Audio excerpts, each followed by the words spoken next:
Good morning. আবারও একটা নতুন সকাল, নতুন দিনের শুরু। আর আমার নতুন একটা ব্লগে সবাইকে অনেক অনেক স্বাগত। আগে বলো তোমরা সবাই কেমন আছো? আমি কিন্তু মোটামুটি ভালোই আছি। এই যে সকাল সকাল এক কাপ চা হাতে বারান্দায় চলে এসেছি। আর এটা ছিল শুক্রবারের ব্লগ। শুক্রবার সকাল থেকে বৃষ্টি অনবরত হয়েই যাচ্ছিল প্রতিদিনের মতো। এই যে মাম্মামকে স্কুলে পাঠাবো বলে এখন খাবার নিয়ে চলে এসেছি। দেখো খেতে খেতে কত কথা বলছে। না না, সেরম কোনো কথা নয়। ওর সেদিন ছিল ডিকটেশন ক্লাস টেস্ট, তাই ওকে একটুখানি স্পেলিংগুলো ধরছিলাম।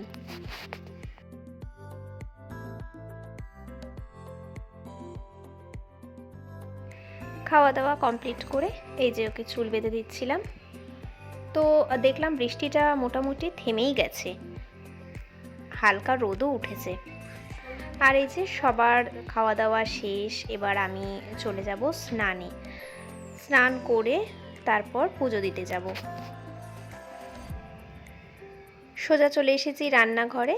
আজকে বড় পুঁটি মাছ এনেছে, তো ওই পুঁটি মাছের ঝোল করব আজকে। এই মাছটা বেগুন আলু দিয়ে ঝোল করলে খেতে ভালো লাগে, কিন্তু যেহেতু বেগুন ছিল না তাই শুধু আলু দিয়েই পাতলা ঝোল করব। এই মাছটা খেতে কিন্তু ভালো, কিন্তু এত পরিমাণ কাটা যে আমরা বড়রাই হাঁপিয়ে উঠি কাটা বাছতে। আর বাচ্চাগুলোর তো অবস্থা খারাপ হয়ে যায়।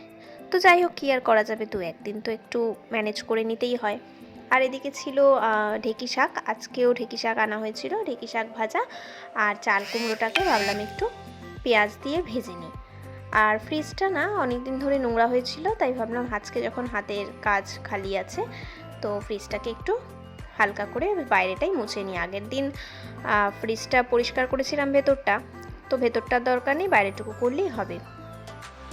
আর আজকে একটা বড় বিপদ হয়েছে, সেটা হলো আমাদের মাসি প্রায় 11টা-12টার দিকে ফোন করে জানিয়েছে যে সে আসবে না। কি অবস্থা ভাবো! আমি সকাল থেকে উঠে তাহলে সমস্ত কাপড় ধুয়ে নিতে পারতাম, আমার কাজগুলো আমি আগিয়ে রাখতে পারতাম। আগে থেকে জানা থাকলে না সুবিধা হয়, কিন্তু ওই একদম বেলার দিকে গিয়ে যদি জানতে পারি যে আসবে না, তখন যেরকম হুড়মুড় লেগে যায়, ঠিক সেরকম নিজেরও করতে ইচ্ছে করে না। একটা মেন্টালি প্রিপারেশনেরও ব্যাপার থাকে, যে আমি যদি আগে থেকে জেনে থাকি উনি আসবে না, তাহলে আমি সেইভাবে কাজটা সেট আপ করে রাখতে পারি। কিন্তু পরে গিয়ে সব যেন হজবরল হয়ে যায়।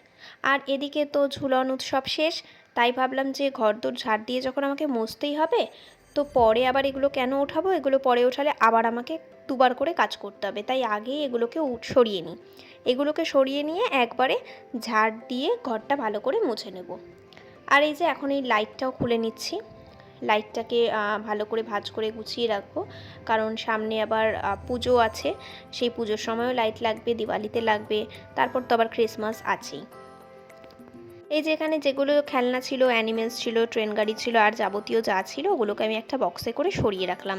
এগুলো পরে অন্য কোনো কাজে সাজাতে লাগবে, বা আবার পরের বছরের জন্য লাগবে, সেই জন্য গুছিয়ে রাখা। মোটামুটি ওই জায়গাটা পরিষ্কার করে ঝেড়ে নিয়েছি। এখন এই ঘরটা মুছে ফেলবো। আর ওদিকে তো কাপড় কয়েকটা ধুয়েছি, সব কাপড় ধুতে পারিনি। আগের দিন রাতে যেগুলো ভিজিয়েছিলাম, যেগুলো আমার দরকারি ছিল, মামামের স্কুল ড্রেস, তারপর ঘরের রাফ ইউজের জন্য যেগুলো পোশাক দরকার, সেইগুলোই কয়েকটা ধুয়ে মেলে দিয়েছি। আর এত বেলায় এখন ধুতেও ইচ্ছে করছে না, তারপর যদি আবার বৃষ্টি নামে দৌড়ে গিয়ে আমাকে তুলতে হবে, তুলে আবার কোথায় মেলবো। তো যাই হোক, তারপরে আমার ইচ্ছে হলো যে আজকে একটু ছানার পায়েস বানাবো। আগের দিন জানো তো দুধটা কেটে গিয়েছিল, তো অনেকটা ছানা জমেছিল, তাই ভাবলাম যে ছানার পায়েস বানিয়ে নিই। আমি মিষ্টি খেতে তেমন পছন্দ করি না বললেই চলে, তবে মাঝখানে ইদানিং আমার মিষ্টির ক্রেভিংসটা একটু বেড়েছে। কিন্তু এই পায়েসের প্রতি ইন্টারেস্ট আমার জন্মের পর থেকেই ছিল না, আর এখনও নেই। তো যাই হোক, এদের বাড়িতে এরা সবাই পায়েস খেতে ভালোবাসে, তো তাই ভাবলাম যে আজকে একটু ছানার পায়েস বানানো যাক। আর এখানে দেখো, আমি আজকে চিনি দেব না, আজকে ঘরে অনেকগুলো মিছরি ছিল, ওই মিছরি দিয়ে করলে কিন্তু পায়েসটার টেস্ট খুব ভালো হয়। আর এখানে এলাচ, 2-3টে এলাচ ভেঙে দিয়েছিলাম।